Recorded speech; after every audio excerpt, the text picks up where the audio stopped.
नमस्कार, मैं रवीश कुमार। आप इस वीडियो को दुनिया के किस कोने से देख रहे हैं कमेंट में जरूर बताएं। और आपने अब तक इस वीडियो को लाइक नहीं किया है तो लाइक करके चैनल को सब्सक्राइब कर लें। तो चलिए अब बढ़ते हैं आज की सबसे बड़ी खबरों की ओर।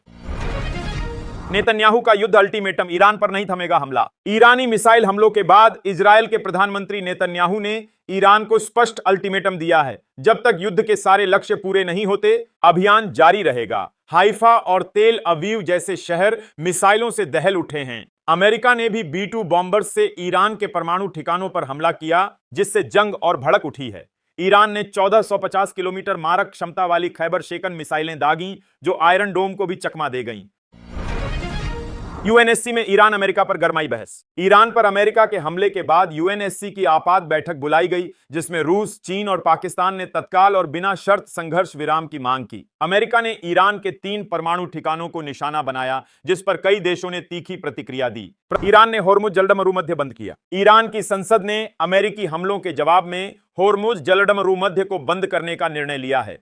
यह जलमार्ग वैश्विक तेल आपूर्ति का अहम रास्ता है, जिससे भारत अपनी लगभग 80% तेल आवश्यकता पूरी करता है। इस फैसले से भारत में पेट्रोल डीजल की कीमतें बढ़ने की आशंका जताई जा रही है। हालांकि भारत के पेट्रोलियम मंत्री ने कहा कि इसका भारत पर असर सीमित रहेगा और सरकार स्थिति पर नजर बनाए हुए है ताकि आपूर्ति बाधित न हो।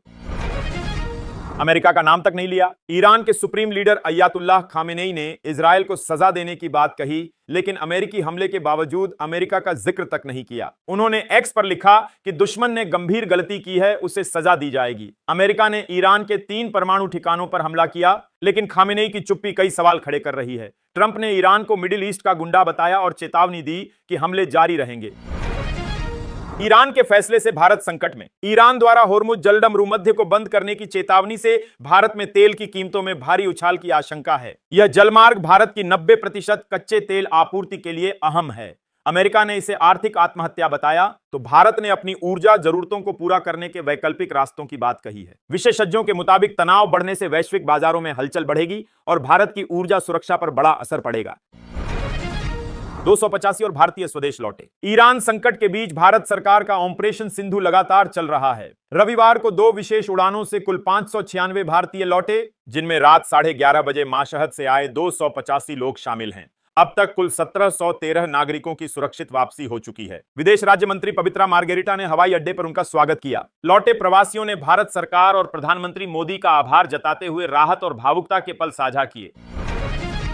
सोनिया गांधी पर इजरायली राजदूत की नाराजगी। सोनिया गांधी के रुख पर इजरायल के राजदूत रुवेन अजरम ने नाराजगी जताते हुए कहा कि ईरान की 3 दशक की आक्रामकता की अनदेखी अस्वीकार्य है। उन्होंने कहा कि इजरायल के पास ईरान के खिलाफ कार्रवाई के अलावा कोई विकल्प नहीं था। रुवेन ने स्पष्ट किया कि अगर ईरान परमाणु कार्यक्रम बंद कर और क्षेत्रीय हमलों से बाज आए तो कूटनीति संभव है। भारत को उन्होंने पश्चिम एशिया में शांति और विकास का सकारात्मक देश बताया।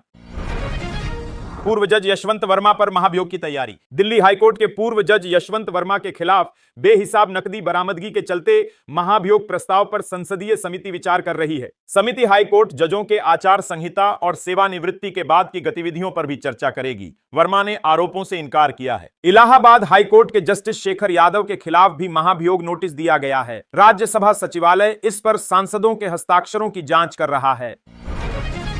भारत ने अमेरिकी हमले में हवाई क्षेत्र उपयोग से इनकार किया। भारत ने साफ कहा है कि ईरान पर अमेरिकी हमलों के दौरान भारतीय हवाई क्षेत्र का कोई इस्तेमाल नहीं हुआ। पीआईबी फैक्ट चेक ने इसे सोशल मीडिया पर फैलाया गया फर्जी दावा बताया। अमेरिका द्वारा चलाए गए ऑपरेशन मिडनाइट हैमर में भारत के किसी भी क्षेत्र का उपयोग नहीं किया गया। जनरल डैन केन ने प्रेस ब्रीफिंग में विमानों के मार्ग की पुष्टि की थी। भारत ने इसे पूरी तरह झूठा करार दिया और सोशल मीडिया पर फैलाई जा रही गलत जानकारी से सतर्क रहने की अपील की।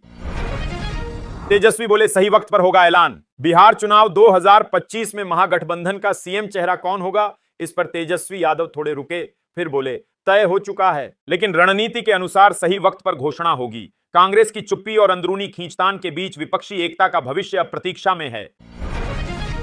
लालू यादव फिर संभालेंगे कमान। राजद अध्यक्ष पद के लिए आज भरेंगे नामांकन। राजद संस्थापक लालू प्रसाद यादव आज फिर राष्ट्रीय अध्यक्ष पद के लिए नामांकन भरेंगे। 28 वर्षों से अध्यक्ष रहे लालू का फिर निर्विरोध चुना जाना तय माना जा रहा है।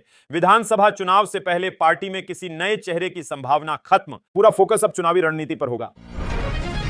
नेपाल के 32 युवक मुक्त। उत्तराखंड के काशीपुर में नौकरी का झांसा देकर नेपाल से लाए गए 32 युवकों को पुलिस ने मुक्त कराया। इनमें 3 नाबालिग भी शामिल थे। 3 आरोपी गिरफ्तार हुए हैं। जो युवकों से पैसे लेकर जबरन कंपनी के प्रोडक्ट बेचवा रहे थे। नेपाल दूतावास की सूचना पर कार्रवाई की गई।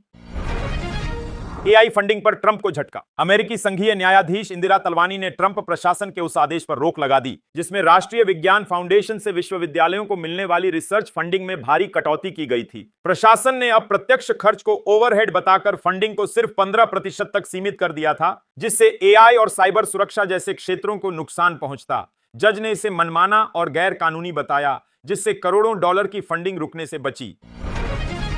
ट्रंप की चेतावनी, ईरान के बाद अगला कौन? डोनाल्ड ट्रंप ने घोषणा की है कि अमेरिका ने ईरान के 3 परमाणु ठिकानों फोर्डो, नतांज और इस्फहान को नष्ट कर दिया है। उन्होंने ईरान को चेतावनी दी कि यदि शांति का मार्ग नहीं चुना गया तो भविष्य में और भी कड़े सैन्य कदम उठाए जाएंगे। उन्होंने इस हमले को सैन्य सफलता बताया और कहा कि इजरायल को पहले ही सूचित कर दिया गया था। इस हमले के जवाब में ईरान ने ड्रोन हमले शुरू कर दिए हैं, जिससे तनाव बढ़ गया है।